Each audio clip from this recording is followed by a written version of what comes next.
So this was the first question asked by Nimi Maharaj, that what is the supreme good for all the living entities? And then in answer, it was told that how Bhakti is the supreme good for all the living entities. And then the further qualities of Bhaktis were mentioned, that how Bhakti is all accommodating, how Bhakti is very easy, there are no qualifications required, and how Bhakti is very rewarding. And then what was the second question being asked? Anyone would like to answer? What was the second question asked by Nimi Maharaj? Prabhuji, Hare Krishna Prabhuji. Yes, Prabhuji, different kinds of devotees, like उन्होंने पूछा था devotees कितने प्रकार के होते हैं? This was the second question asked, that what are the different kinds of devotees? And then answer was given, Kanishta, Madhyama and Uttama. And especially he elaborated more on Uttamadhikari, because it is very important to know who are advanced devotees. They play a very important role in our life. Yes. What was the third question which was asked by Nini Maharaj? About the material natures. About material nature of the Lord. Material nature. The third question which was asked was, he wanted to know about the material energy of the Lord. And then what was the so in the third question which was asked, he answered, where he spoke about the different elements, how at time of creation they come into existence, and how the mixture of these elements keeps the living entity here. And the material world is designed in a way where, depending upon a desire, a living entity can either use this material world to entangle further in the material world, or can use this material world to escape from the material world and go for liberation. So this was what he answered in reply to third question. And then what was the fourth question which was asked by Nimi Maharaj? How can a foolish person like me can cross over this mental existence? Yes, very good. So this was the fourth question asked, that how can a foolish materialist like me can cross over this material existence. And what we are discussing, that is the answer to this fourth question.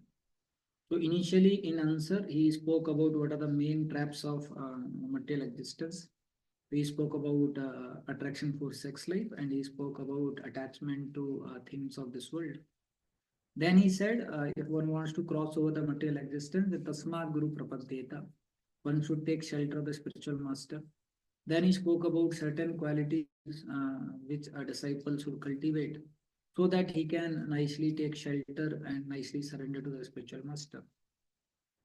And then these are kind of concluding verses, the last one which we discussed last Saturday, where it was mentioned that how following the order of a spiritual master, when we come in association of devotees, and then when we have opportunity to hear in association of devotees, that is most purifying.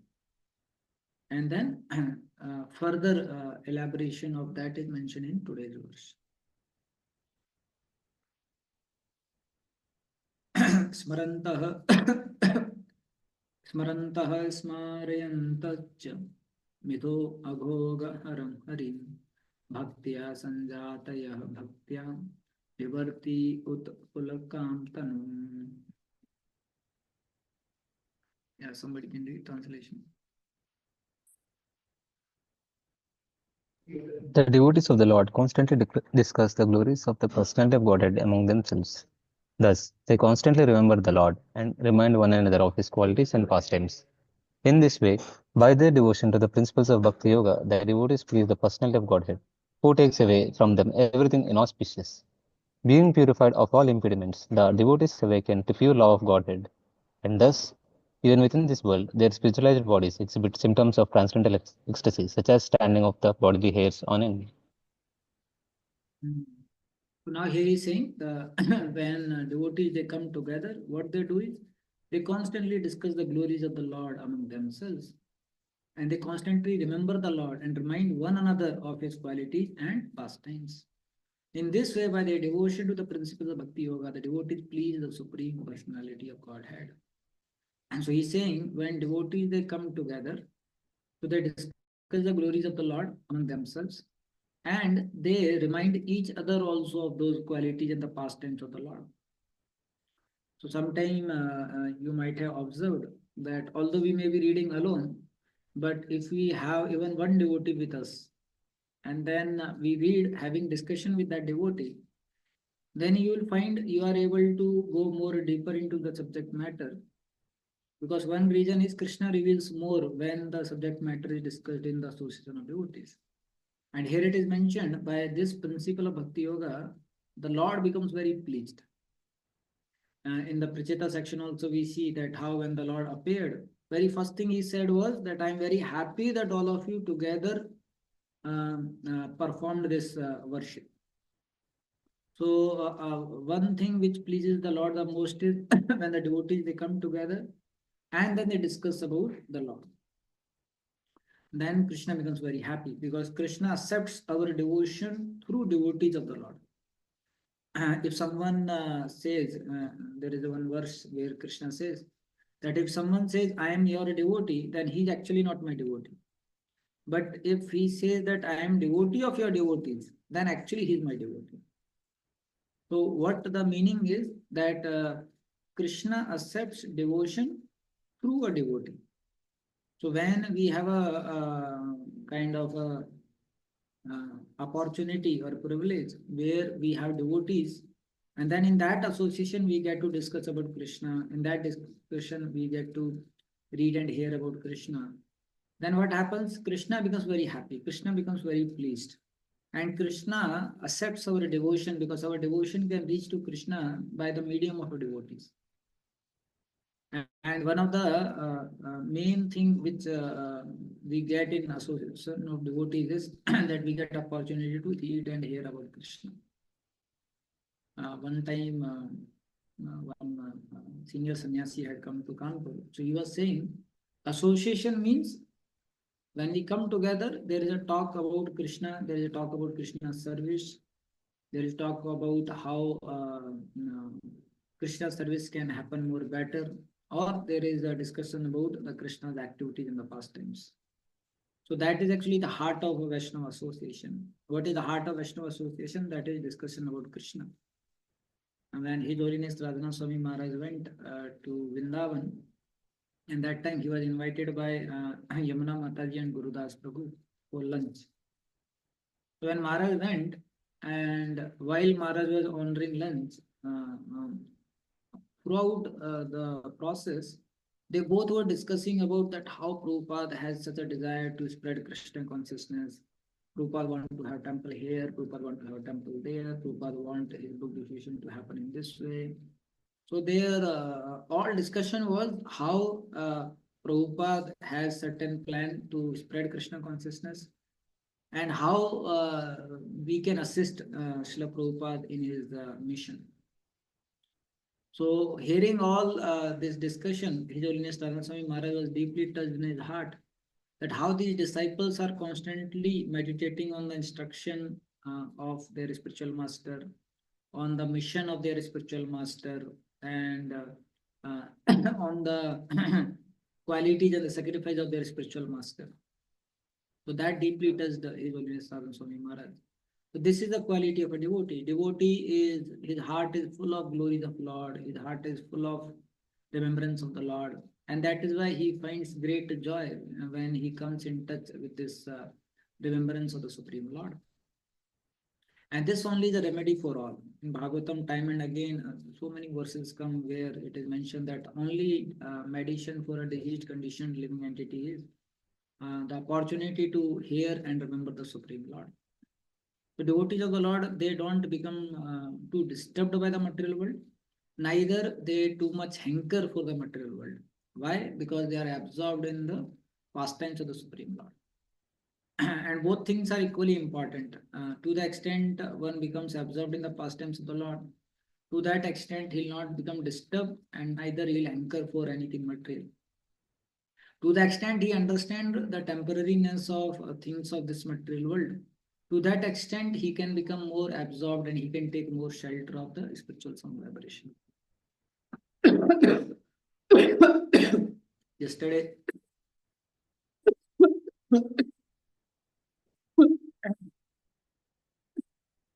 Yesterday, Dekin was giving study class here.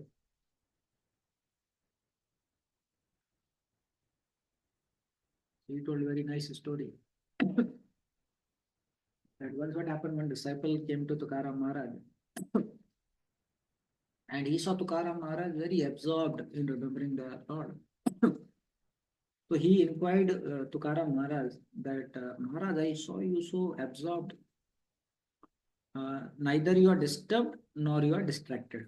Generally, in our case, whenever we have absorption, so these two things happens. Either we are disturbed or we are distracted. In the sense, we may get some thoughts about certain things, or we may start making some plans about certain things, or we are disturbed because of certain thing. Why this happened in that way? Why he spoke in this way? And things like that. So same question he asked to Tukaram Maharaj. Neither I see you being disturbed, and neither I see you being distracted, and you are absorbed in meditation. So Tukaram Maharaj also and then he revealed that in my case I see that I feel lot of distraction because of lust. I feel this kama vashna is too much troubling me, and I get distracted. And also because of mood of passion, he had a lot of difficulty in dealing with devotees. He would argue with devotees, he would fight with devotees. So those thoughts also would create a lot of disturbance when he would try to chant the holy names of the Lord. He asked that in my case, I'm so much tormented by this lust desire, and I'm not able to properly deal with devotees, and then I get a lot of disturbance because of not having proper dealings. But in your case, I see neither you are disturbed nor you are distracted, you are absorbed. So then Tukaram Maharaj told him, uh, seeing him, so Tukaram Maharaj told him, show your hand. He shows his hand to Tukaram Maharaj. And Tukaram Maharaj says, Are, you have only 1 week left. After a week, you will not be here. So please now prepare yourself. And this was only thing which was told by Tukaram Maharaj to him. And then he becomes very much suddenly affected. So he asked Tukaram Maharaj, what should I do? I have only 1 week left. And Tukaram Maharaj told, now you should just absorb yourself in remembering Krishna.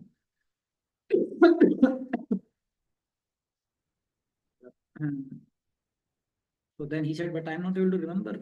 I get a lot of disturbance and distraction. He said, see, now you have only 1 week left. Now you see, you have to remember Krishna. That is the only way left. So then he goes and then he starts remembering Krishna. But then disturbance was coming because he had arguments with so many devotees, and he had bad relations with so many devotees. So he goes and pays obeisances to all the devotees whom he had hurt or whom he had offended in some way. And then after that, his mind becomes very peaceful. And because he knew that now death is coming a week later, so neither lusty thoughts were coming. Then he becomes very absorbed and starts remembering Krishna.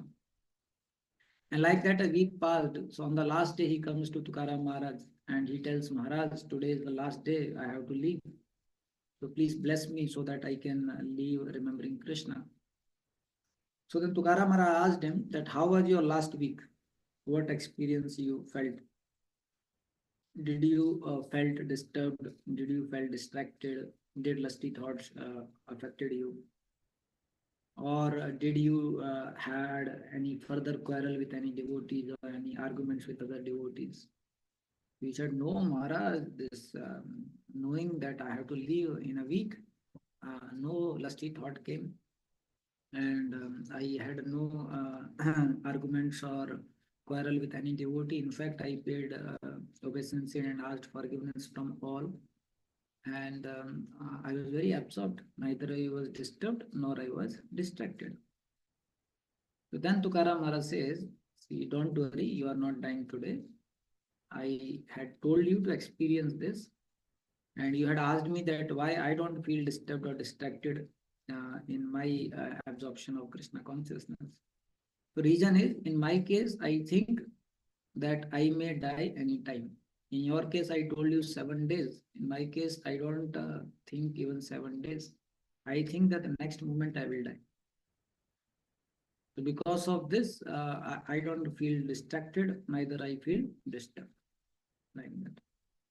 So we see that very beautifully, Tukaram Maharaj guided him, that how because of not having proper relationship with devotees, mind becomes disturbed. And because of having material desires, mind becomes distracted. But when one knows the temporary nature of both, temporary nature of things of this world, then he'll not get swayed by these things. And when he understands that how pleasing devotees is so important, then he'll not have quarrel with devotees. He'll not do anything by which he displeases devotees. Then what will happen is he can take more shelter of the Lord, and Lord will help him because Lord is pleased with him. So Lord will come in his remembrance. Because we can remember the Lord when Lord is giving his mercy to remember him. Otherwise, it is very difficult. So devotees in this way, they try to do this, where they come together and they remember, discuss about Krishna. And Krishna becomes very pleased, Krishna becomes very happy like this. So in one way, devotees of association is a great fortune we have. Because one thing is, as we see in Bhagavatam also, someone alone going in the forest and practicing spiritual life. And they have to perform severe austerities. And that also can please Krishna. That also pleases Krishna because they perform severe austerities, getting away from everything of the material world for pleasure of Krishna. But Lord becomes much more happy and pleased with when devotees come together and they perform bhakti. So sometime one may feel, how come somebody is, leaving everything, going in the forest, performing severe austerity. So naturally, he's doing much more, and we just coming together and hearing about Krishna and discussing about Krishna. How that can be giving more pleasure to Krishna? Because when we come together with devotees, that time our false ego is purified. See, alone going in the Himalayas and doing severe austerities may help us to purify our senses, purify our mind. But to purify our false ego is very difficult. When a person is alone performing a lot of austerities, tapasya, in fact, false ego may increase much more. And the real root of everything is false ego, identification with the material world. And most false ego is purified when we are in association of devotees. So one devotee was very nicely saying, you are saying, there is a karma yoga, jnana yoga, bhakti yoga. But most difficult is sahyog. Sahyog means devotees coming together and cooperating with each other. Prabhupada also, one of the instruction in last he gave was that if you want to please me, if you want to love me, then that will be shown by how you cooperate, because that is most difficult. You will find Naga Baba after Kumbh Mela when they go, so they go to Himalayas. And most of the Naga Babas, they'll be, one Naga Baba on this mountain, another Naga Baba on that mountain. Because it's very difficult for two of them also to be together. Because when two people come together, then false ego purification happens.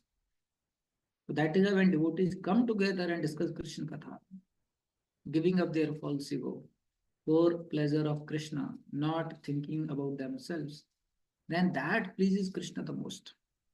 Right? So sometimes we may feel, अरे क्या है, हम लोग तो ज्यादा कुछ कर नहीं रहे हैं. But actually साथ में अगर हम भक्ति कर रहे हैं, उसमें हमारा सबसे बड़ा growth होता है. You will find those devotees who have grown up in communities. So they may not be seen as, they have achieved externally a lot, but internally their growth will be much more. Like we see in Chowpatty, His Grace Radha Gopinath Prabhu, His Grace Shavananda Prabhu, all these devotees, Sanat Kumar Prabhu, So they are very senior. They are senior to many sannyasis also in ISKCON. And when you meet them, you'll find the level of humility they have, the level of respect they have, the level of devotion they have will be much more than those devotees who alone went to some place and alone they were trying to do something. Although they might have made a huge temple also, although they might have achieved a lot. Because when in community people are put together, and in that community when they grow, then false ego purification happens. And that was the reason why His Holiness Narayan Swami Maharaj kept system of having 4 temple presidents in Chowpatty. They never had a single temple president concept. And because of which everything Maharaj focused was that come together and do. Come together and do. By that what happens sometimes our speed may become less, because when we come together and if you are very fast and if you are having a lot of skills and talents, and naturally when we come together with others, then our speed becomes very less. Second is our result also may become less, because when you are very skilled, then by your ideas and your skill set you can achieve much more. But when we are in a group, then we have to hear everyone, we have to take everyone into consideration. So result also, external result also may be less, but internal purification will be the most. When we are single doing something, our speed may be more, achievement will be more, but then internal purification will be less. When we are in association of devotees, time and again our false ego is brushed, time and again our material desires are cut. Because we may not get something, he may get something. So that's why that internal purification will be maximum. That will be the most. So it's a great privilege if we have association of devotees, and in that association of devotees, we get an opportunity to practice spiritual life, to discuss about Krishna. Then Krishna becomes very happy, and our heart is purified the most. Being purified of all the impediments, the devotee is awakened to the pure love of Godhead. And when this purification happens in association of devotees, then slowly, gradually what happens, this pure love of Godhead is kindled like this. And especially in Kali Yuga, to stay together is most difficult, but still as a purification, if devotees, they come together and they practice, then the purification also is the most in Kali Yuga, in association of devotees.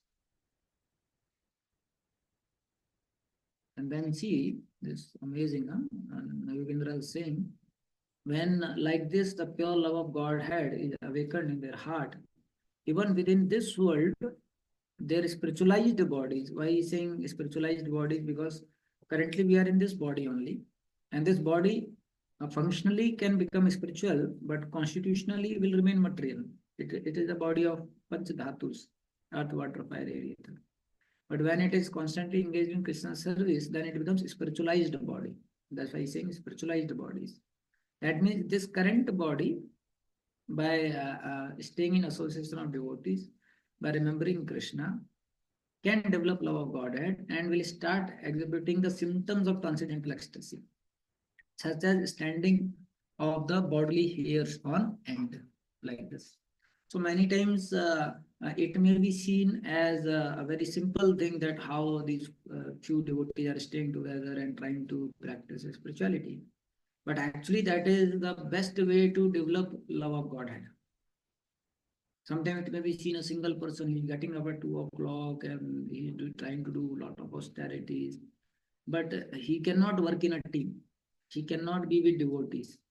Then although it appears that he is doing a lot of bhakti, but his false ego will not be purified. Internal purification will be less. On the other hand, some devotee is seen, he may not be so much doing austerities. He may get up at 4 o'clock, but he is very respectful to devotees. He wants to be with devotees. He likes to serve with devotees. And in association of devotees, he discusses about Krishna.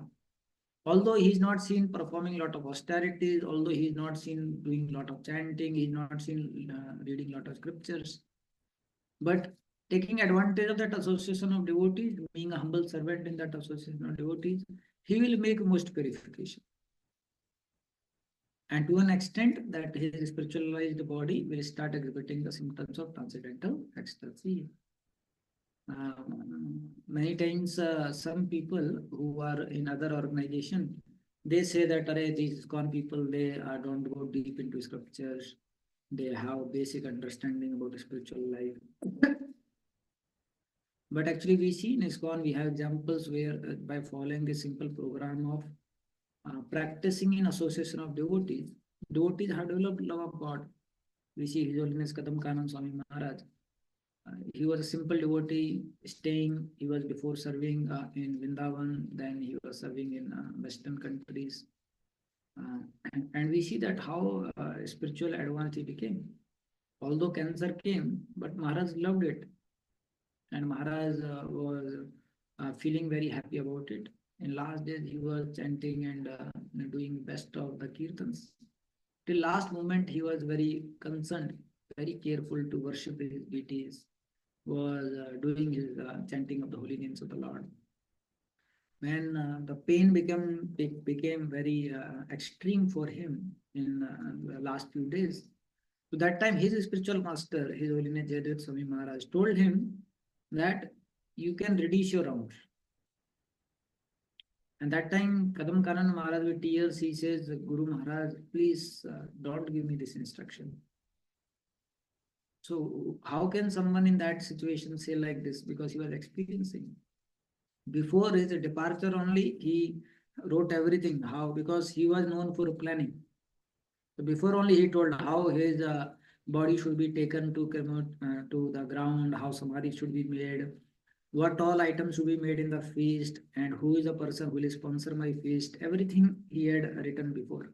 That video also which came later on, that he had recorded before, and he had told devotees, after my departure you can send this video to the devotees. In that video also he is saying that how fortunate we are, where we are getting an opportunity to practice and remember Krishna in association of devotees. So we see so many devotees like this. They externally they have not done extreme austerities. Externally they have not read volumes of scriptures or chanted millions of names. But then we find that by a simple process of following what Prabhupada told in association of devotees, they could develop all this. So in our case, we have to see that same opportunity we also have. If we value and we try to make our association more spiritualized by putting Krishna in the center, by helping each other in our journey to come closer to Krishna, by encouraging and inspiring each other to remember Krishna. The word Aghoga Haram is very significant. And for this reason, you will find in Bhagavatam, whenever some mistakes or some concerns came in some past times, so most of the places Prabhupada will write in the purport, because he was not having association of devotees. It may be like, Bharat Maharaj falling down because of deer, and Prabhupada will write, because he was not having association of devotees. It may be Sabri Rishi doing tapasya alone, and Prabhupada will write, because he was not in association of devotees. So that means, and even Chaitanya Mahaprabhu says that what is the fence around the Bhakti Lata beach? That is association of devotees, which protects our Bhakti Lata seed, and it helps us to become a more better servant and purify ourselves. The word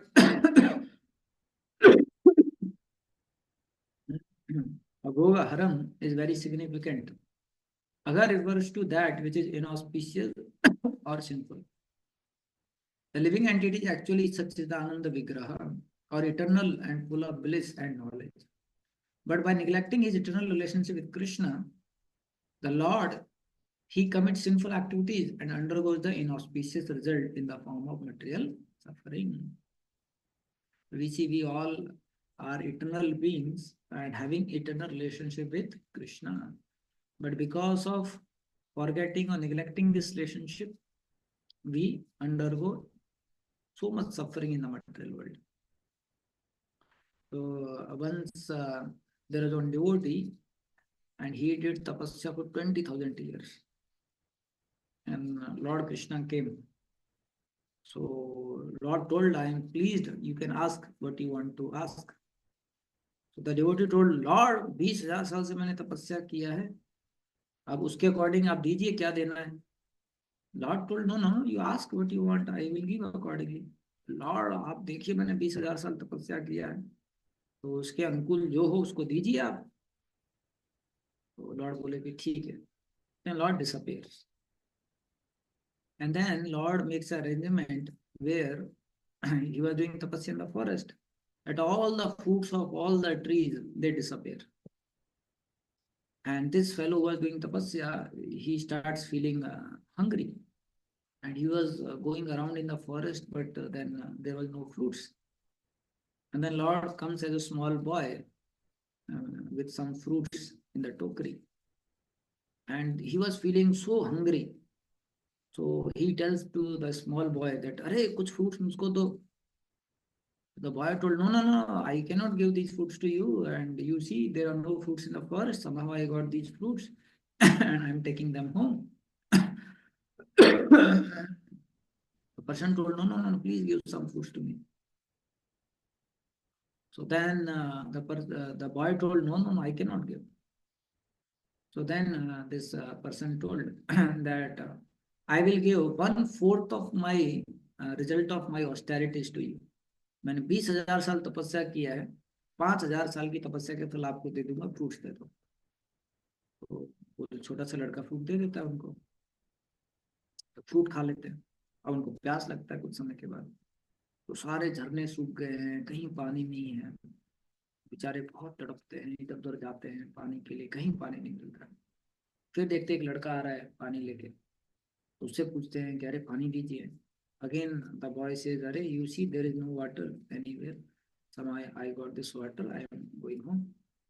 तो फिर वो बोलते हैं, अरे आप 10,000 साल की तपस्या का मेरा फल ले लीजिए, लेकिन पानी दे दीजिए. तो फिर उसने पानी दे दिया. तो ऐसे करके उनका 15,000 साल तपस्या का फल चला गया. अब भगवान उनके सामने आए. तो जब भगवान उनके सामने आए, तो फिर भगवान उनसे पूछे, हाँ तो अभी आप बताइए आपको क्या चाहिए. So by now he realized his mistake. He understood कि अरे मैं बहुत बोस्ट कर रहा था अपनी तपस्या के लिए, लेकिन सब तो चला गया. और फिर भगवान बोले, अभी आप देखो आपका 15,000 साल का तपस्या तो चला गया, सिर्फ 5,000 साल का ही बचा हुआ है.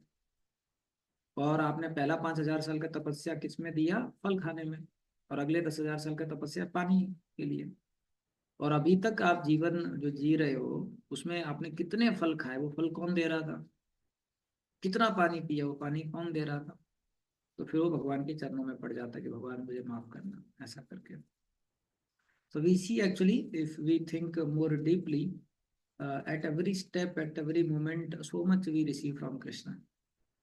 From the time we take birth, you will see a small child, he does not know anything. But then the milk comes in the breast of a mother and he is fed properly. And Krishna has created a system where he gets some people who love him. And that's how he passes. And so much he all things which are required for his growth are supplied by Krishna. So much water we drink, that is given by Krishna. Sunlight we use, that is given by Krishna. Oxygen we take, that is given by Krishna. Krishna says even the fire, digestive fire in the stomach is he himself. So much Krishna gives because his love never weakens. Although living entity may neglect him, although the living entity may forget him, but Krishna never forgets, and that is our hope, that Krishna never forgets.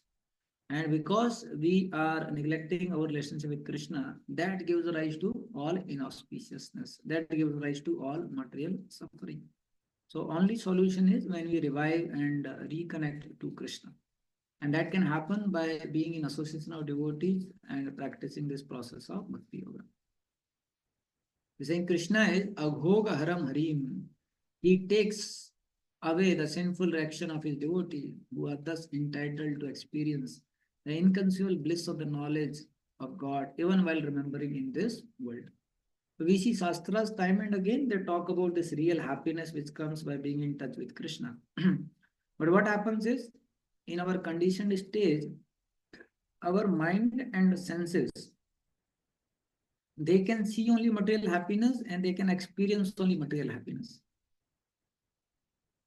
In conditioned stage, they can neither see spiritual happiness nor they can experience spiritual happiness. And Shastras time and again, they are alarming and they are saying that what you are seeing material happiness and what you are experiencing material happiness is actually not happiness. Although it may appear happiness in the beginning, but ultimately it will end in suffering. And spiritually, which you are not able to see, which you are not able to experience, and is appearing like a poison in the beginning, is actually a real happiness. In the end, you will find you will have that happiness. So that is why in our stage, if we get more swayed by what our mind and senses they say and feel, then it is very difficult for us to pursue spiritual happiness. Although time and again our mind and senses they will kind of make us see the material happiness, make us feel the material happiness. You see, we may see some person having a very good looking wife, then our mind and senses may say that he must be so happy and how much he can enjoy. Or when we see a person having a very big car or a big house or a big income or like that. So then our mind and senses may see that he's happy and may feel also that yes, this actually can give happiness. But scriptures, they tell us that no, actually this is not happiness. Whatever he has is only for some time, and that also is not giving you happiness. And ultimately, as death comes, everything will be taken away from him and he has to suffer in the future lives. And he may not get a human form of birth. But spiritually, when we get opportunity to chant, read, hear, our mind and senses, they never will say that, oh, you'll have happiness here. Because in a conditioned stage, it is very difficult. So one thing is we have to know we are in a diseased state. And in that consciousness, we have to take this medicine of spiritual life. Although it may appear a bitter medicine for us in a conditioned stage. And it becomes easy to take this medicine when we are in association of devotees, by encouragement from each other and by inspiration from each other. And that way only we can experience this real happiness.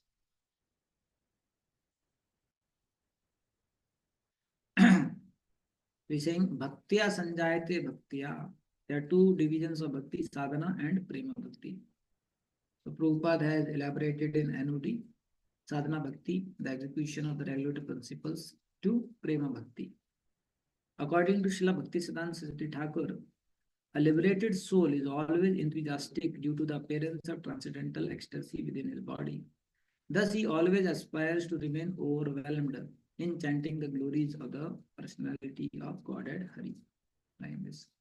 Like that, this verse is mentioned here, that how when we have association of devotees, and in that association of devotees, spiritual life becomes easy, it becomes relatable, and it becomes most pleasing to Krishna, and it is most purifying for oneself. But one has to pay the price to stay in association.